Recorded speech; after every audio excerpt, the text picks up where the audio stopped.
श्री स्वामी समर्थ. जय जय स्वामी समर्थ. मित्रांनो, तुम्हाला गुरुचरित्र पारायण करायची खूप इच्छा असते, परंतु गुरुचरित्र पारायणाचे काही नियम असतात आणि ते नियम कडकही असतात. त्याचं पालन करणं हे बहुतांश लोकांना खूप अवघड वाटतं, तर काहींना ते जमत देखील नाही.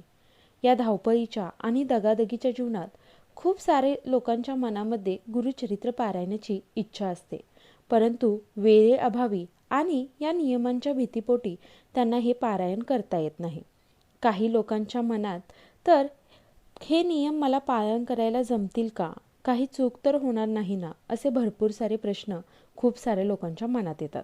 तर आजचा हा जो व्हिडिओ आहे तो अशाच लोकांसाठी आहे की ज्यांना गुरुचरित्र पारायण करण्याची खूप इच्छा असते, परंतु त्यांना वाटणाऱ्या या नियम पालन करण्याच्या भीतीअभावी किंवा वेळेअभावी हे पारायण त्यांना करता येत नाही.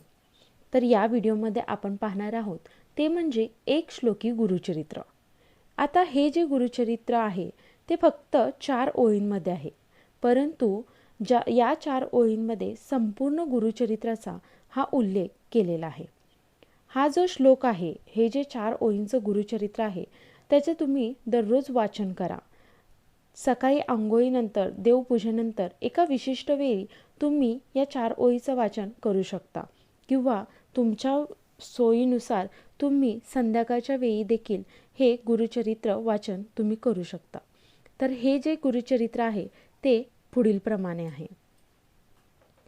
दत्ताचा अवतार झाला कलियुगी श्री पाठ पिठापुरी, त्यामागे दुसरा नरसिंह सरस्वती करंज ग्रामांतरी, तीर्थे हिंडत पातला भिलूवाडी चिये संगमा, तेथुनी मठ गानगापुरी वसे वारी दिनांचे श्रमा.